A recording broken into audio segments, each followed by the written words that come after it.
welcome to everybody and thank you for joining. As a very brief introduction, I'm Rachel Cutting. I'm the Director of Compliance and Information at the HFEA, and just a little bit about the HFEA. So the HFEA is the independent regulator of fertility treatment within the UK, and we hold a register of all treatments that are conducted in the UK, including those that are done with donor embryos, eggs and sperm. And because we hold that information, it means that requests can be made from donor-conceived people, donors and parents to find out information about the donor. The information that you can find varies depending on when you were born, and the law changed in 2005, so anybody reaching the age of 18 now can consider whether they want to find out information about their donor, which will be identifiable information. And this evening we're going to chat to two amazing guests, and a huge thank you both for joining me this evening, about their experience of Izzy is donor conceived and Sarah's her journey using a donor, and to think about the support around that and what was helpful to access to help you through that process. I know that Sarah and Isabel are going to share an amazing story with us this evening, and as I said, a huge thanks for you joining us. I know it's a very personal story, and we're very grateful that by sharing this, I'm sure it will help many of those listening and accessing it afterwards. I know I met you a few months ago at a conference in Manchester, and it was such a moving story, and I think everybody in the audience was in tears at the end of it. So, and I know you've done some extra things for the HFEA blogs, which we're very, very grateful for. As it's in live, we've asked for questions beforehand, so we're not going to be able to ask questions spontaneously, but I've got some amazing questions that have been sent in to ask you. But I suppose what would be nice to start with, Sarah, if you don't mind, is for you to tell us a little bit about your story and share perhaps how you felt about having treatment with donor embryos.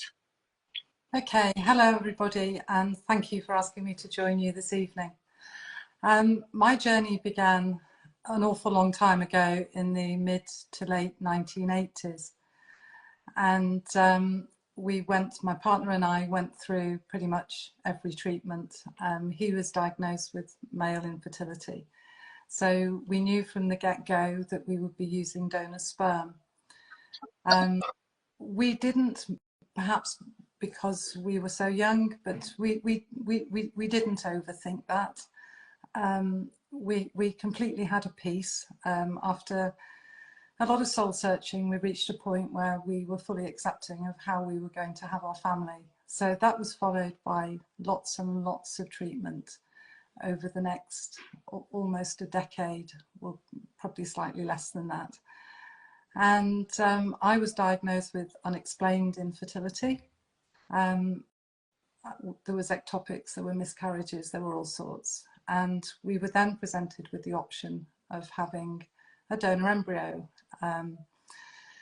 And we took that option happily, because we'd already come to terms with the idea that any child we had would not be the genetic child of my partner. So it seemed a natural way to go.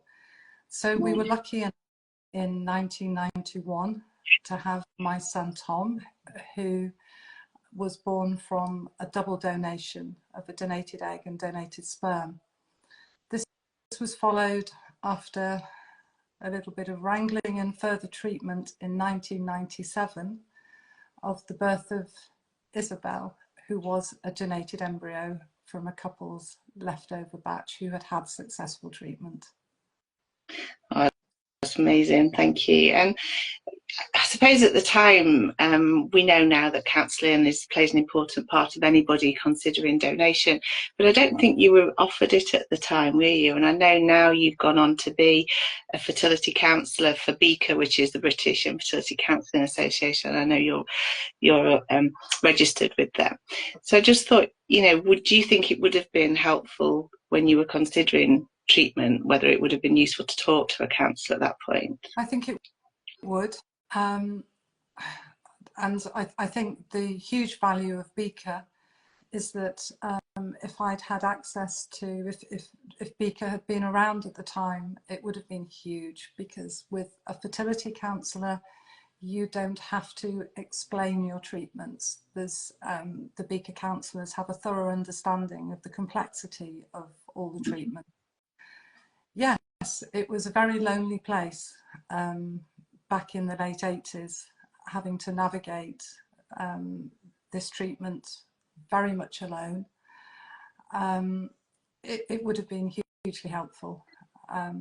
Yeah, and Beaker's very specialised, aren't they? I know I've taken part in training days that they've done specifically about donation. So there's the knowledge and the understanding there, isn't there? Yes. And I think times have changed as well. I don't know when you found out you were having Isabel and what you were told at the time, but very much now it's about being open and transparent and telling your child about their origins. Yeah. Can you remember back then what and you know, what? Day, I can remember being told by the clinic, all the clinicians, that there was absolutely no need whatsoever to tell my child how the circumstances of their conception, because they would never know. And as a relatively young lady in my mid-20s, that made no sense to me. I couldn't understand how I could start my family and build my family on an untruth. Mm. So it was as clear as day to me that if I was lucky enough to have a successful outcome, that child would know how they came into the world from day dot. My heart goes out to all the people that were having treatment at this time, because the advice, and we all have a natural tendency, obviously not me because I was a bit of a rebel, but we all have a natural tendency to take on board the advice that's given to us by the clinics and the doctors, because we just assume they know best. But it didn't sit well with me at all. So Yeah, I remember sort of when I was working in a clinic before I came to HFEA, we had some really good books. It was probably a bit later on towards the 2000 DC ended, some lovely storybooks. Did you use things like that, or did you just have a way of explaining it to Isabel yourself? I didn't have the option, Rachel, because when I was having my treatment, there was no DC network. If I'm right, the donor conception network didn't come into being until 1993. Thomas was born in 1991. So I was very much making my own script here. There really was zero support. So I was making it up as I went along.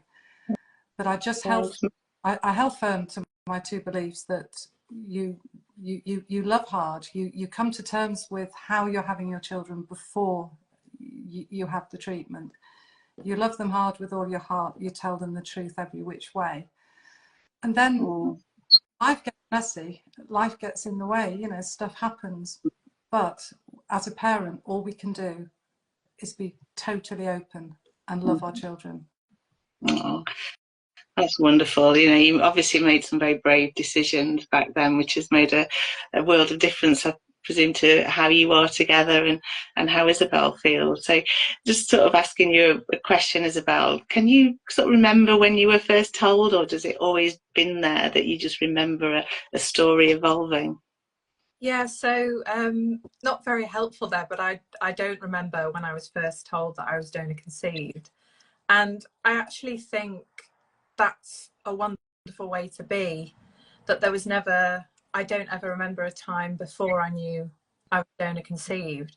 It was the idea of being donor conceived was integrated into my consciousness so early on that it's just my normal. And I often say it's like the fact that the sky is blue and the grass is green. It was just a fact of life for me, and a very positive one at that. So I definitely think that early disclosure was really important to how I feel about being donor conceived. Yeah, I suppose we know in the research, don't we, that everybody says that encouraged to tell early, and that's much better, and it's so much easier than finding out, later in life. But having you say that, this evening is just amazing, because it really brings it home, the importance of this, because obviously you finding out early, you've grown up with it, like you said, that it's your normal open relationship with your mum, and that must have helped you, carry on through as you've grown up as well. It must have been Yeah, really useful, I think, to have that and be able to ask questions as well. yeah, absolutely. And I totally agree with what you're saying, Rachel. These studies that we do, I mean, I'm a scientist, so I'm all about scientific Yeah. studies. It is, these studies are really important, but as much as we give people facts, I feel really privileged that I can share my genuine view of my experience of being conceived, because I do think it helps when people actually say, you see a real person say, this is how I feel. Mm. I get a bit lost in the data, but yeah, definitely. Yeah. So with your scientist mind, because I know I met you in Manchester and you were working there, did you have that curiosity to find out a little bit more about your donor? I know, pre-2005, non-identifiable information can be given out. Was that something that you thought when you got to 16, because you knew you were donor conceived and it had been very open, that was something that you wanted to do? Yes, definitely. And I think I was 17 when I decided to apply for my non-identifying information, purely because I was busy and it went to the back of my mind. But yeah, I think, I mean, me and Mum, and of course Thomas as well, I think we were always very intrigued where we'd come from. And like Mum would say to me, she'd say, "Oh, your beautiful hair, I wonder where it comes from." And I wonder about the people who helped make you. And yeah, I've definitely always been curious. Um, I Because Mum was really clear about the kind of access to information that I would be allowed. I was very comfortable with the fact that I would only have non-identifying information. So I was very comfortable with that being sort of my level of access. So yes, I definitely was curious, and Mm. just having that bit of information, I think when I found out some of the things, I think it made me even more curious. Yeah, I know when I've read pen portraits and goodwill messages for some donors, they really bring a tear to your eye, because what they're writing is so beautiful, and that information must be lovely to receive.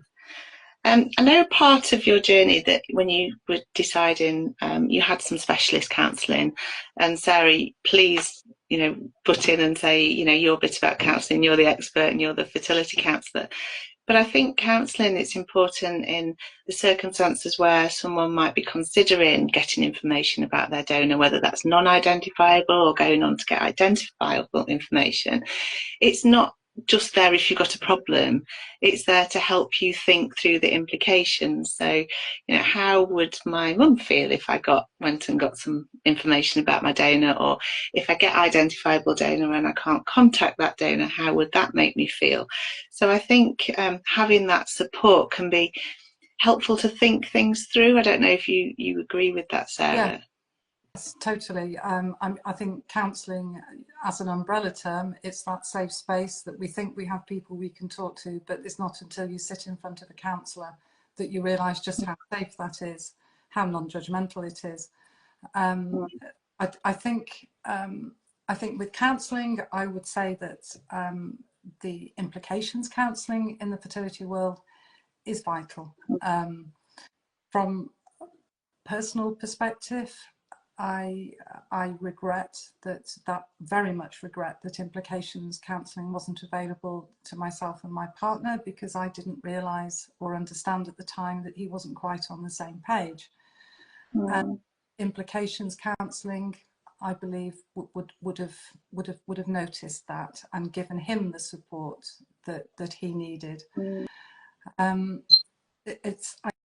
I think when we're talking about when we talk about telling our children and telling them early, I think the critical time is before that child comes into the world, before you've actually begun a pregnancy with that child, is to ensure that the recipient, parents are completely at peace with how they're brought into the world.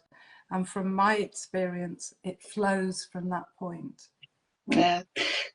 And did you feel, Isabel, when you had the counselling sessions, did you was it something that you thought, definitely this is for me, this is what I want to do? Did you have any anxieties about having counselling? I suppose as your mum being a counsellor, she'd be able to tell you that it is a safe space and confidential and non-judgmental, most importantly. No, absolutely. And just following on from the point that you made before, Rachel, that I think it is quite common that the idea of counselling and having counselling is associated with being mentally unwell.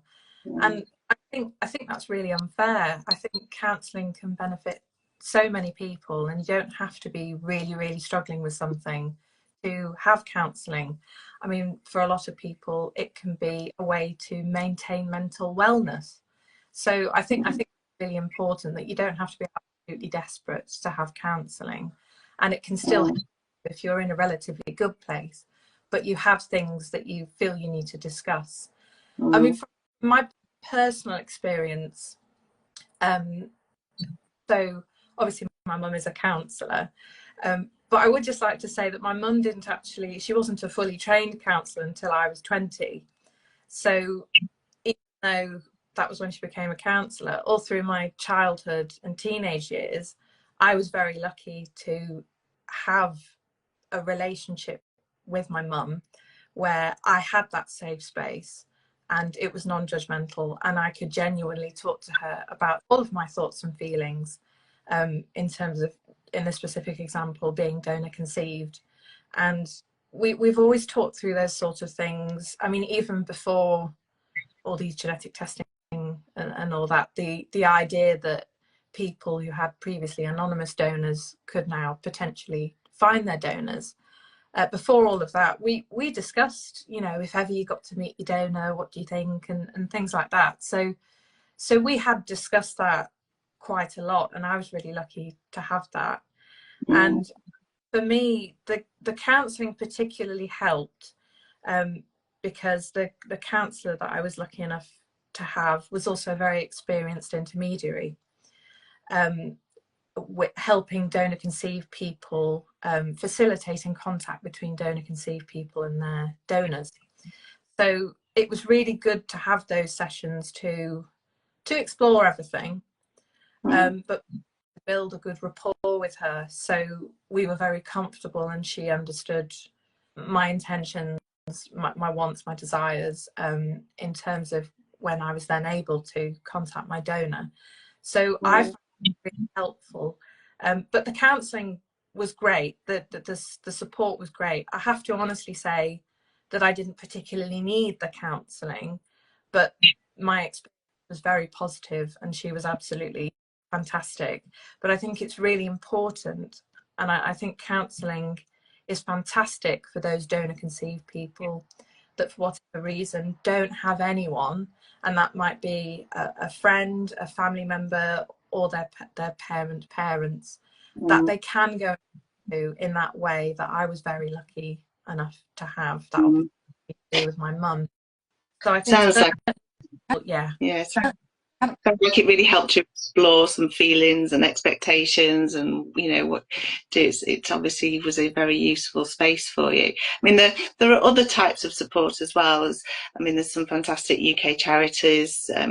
Apologies, I won't remember them all, but there's DCN, there's DC UK, and peer support and talking about it within, again, that people that understand is also very helpful. But I think the counselling, you've said how positive an experience it is, and in the UK there is the BICA, British Infertility Counselling Association. So Sarah, how would you, if somebody is listening to this evening thinking, you know, I am thinking of applying to get some identifiable information and I really want to talk this through, how would somebody go about trying to find a counsellor? The first thing I would say is go online and go onto the BICA website, look for a BICA registered counsellor at the very least. And Beaker are also in the process at the moment of setting up a training pathway to increase the skills of their counsellors to work as intermediaries, which is a very, very, very critical part of the process of supporting you through meeting your donor.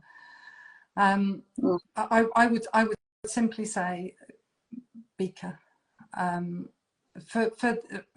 would be comfortable with recommending a BACP registered counsellor, but when it starts to get a little deeper and a little bit more complex around the fertility issues, I would certainly look for a Beaker registered counsellor.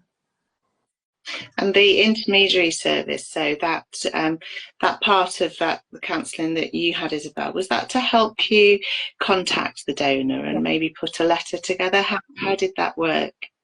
So opposed to the counselling which I had, the intermediary service is more of an active process.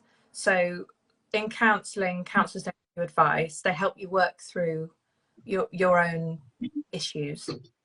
So you are essentially the expert of your situation. So in terms of the intermediary service, so I had Patricia Lambert, and she was fantastic, and she was very experienced facilitating contact between donor conceived people and their donors. So we explored, I mean, initially we explored my, what's been my donor conception journey so far, what are my hopes, what are my fears, and I got to the point where I'd access identifying information about my donors. So we talked about that and how I felt about it. And then we talked about potential next steps when I felt comfortable. So that was putting a letter together if I wanted to contact my donor. And Patricia was great. I think quite a lot of counsellors, when they have experience of this, can offer resources, so like letter templates and things like that. And also I went through with Patricia a cover letter that we were going to send to my donor Marie. Basically what Patricia would be able to offer her, so all the support that she would be able to offer. And that was really important to me because I wanted Marie to feel as safe as I did. And so Patricia was brilliant in that respect because she could provide me with support, but she could also provide Marie with independent support as well. It wasn't about, when she was with either of us, it was about either of our needs in that moment. So she was working for both of us to get the best outcome. So that was really fantastic, and I felt helpful. That must have taken some of the anxiety away. It must have been quite hard to put pen to paper and actually post it. It took me about 2 months to write my letter, and it was quite difficult, but it was really helpful to. I did a draft and I talked through it with Patricia, and she was fantastic, and then I sent it off, and then I was completely happy. I thought that's brilliant. I'm really happy with that letter. So.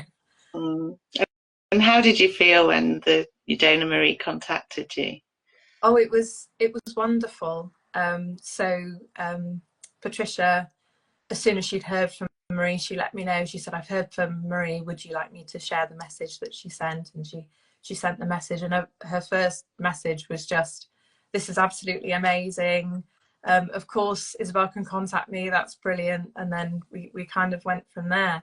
And it was wonderful because I got the message when I was at home with Mum, and it was a evening, and I went out to Mum and I said, "Oh, I've heard from Marie."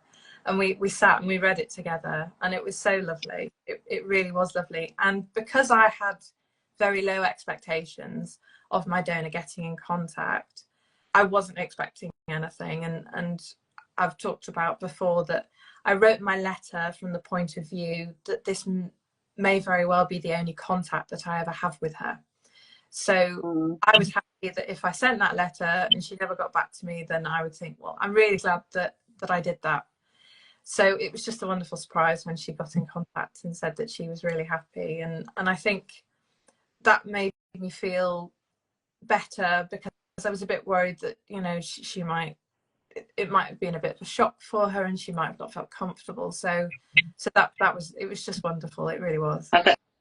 there was a million questions going through your mind when you got your letter about what the family was and whether there were siblings, but it must have been quite emotional for you, Sarah. How did you feel seeing the letter with Isabel? It was incredible. It was like closing the circle. It was that I had so much fear when Isabel embarked on the journey, that what's she going to find, what response is she going to get. So it was just wonderful. And moving forward to the here and now, both Isabel and I have our own unique relationships. And did you think about siblings as well when you got the letter? Did you want to find out more information, and how did you take that forward? Yeah, so I was intrigued about donor siblings, because I knew that I was conceived from an embryo left over from a couple's successful treatment. I had an idea that I would probably have a sibling, and when I applied for my non-identifying information, my full sibling didn't come up as a donor sibling because he was obviously conceived before they donated their embryos. So the information was put to me a bit differently, as in they previously had a child before. So if you have a donor sibling, it comes up with I believe the year of birth, the sex, year of birth. Yeah. So obviously in my case that didn't happen. So I just knew I had a sibling, and could have been anyone. But I was intrigued. I think for me, I was really intrigued to find out about my donors, and then obviously I didn't know if they'd told their child, or obviously Marie has 2 children. I later found out that I didn't know how comfortable they'd be. So I think I was really intrigued to get in contact with my donor when I then had the opportunity. But yeah, and I met Colin, my full sibling, and my half sibling Omar. And it was just lovely, and it was a trip that we went to meet Marie face to face for the first time. So that was just really lovely to meet everyone, and everyone was so happy, and it was just wonderful. I know, I remember the beautiful photos that you showed in your little video at the meeting in Manchester, because it was in Norway that you travelled to, wasn't it? Yeah. Yeah, amazing. Must have been such an emotional moment for both of you meeting Marie, because donation is such a wonderful thing, and it is a truly altruistic, the donors do an amazing thing by doing that as well. So I'm so pleased for you that it was a positive experience for you. And going forward, are you keeping in touch with Marie? How are you and your siblings? Do you stay in touch? Yeah, so me and Mum, we message Marie quite a lot, so we keep in contact. But also I write Marie letters, because we're quite about keeping that form of contact alive. So that's really lovely when I receive a letter from Norway, and then me and Mum sit down and we say, right, what's going on? And yeah, no, I'm still in contact with Colin and Omar, and we sort of message, and we're hoping to meet up again soon. So I also, yeah, interrupt you. Yeah. I also think it's really important that folk are aware that we have got this beautiful happy ending for Isabel, but there's still Tom, my firstborn, who was successful in finding his sperm donor, but has yet to find his egg donor, which is something that he dearly would like to do. So Isabel and I have a full understanding of the stories that don't end as well as hers, and hopefully Tom's hasn't ended. But it's we do completely understand it's not all hearts, flowers, and that is important, and that's when the counselling can be really important, and also the support that you can get like through DCN, and I know they have a helpline that families can call. I've been to some of the Donor Conception Network conferences, which are absolutely amazing. Sorry, Sarah. Sorry, Rachel.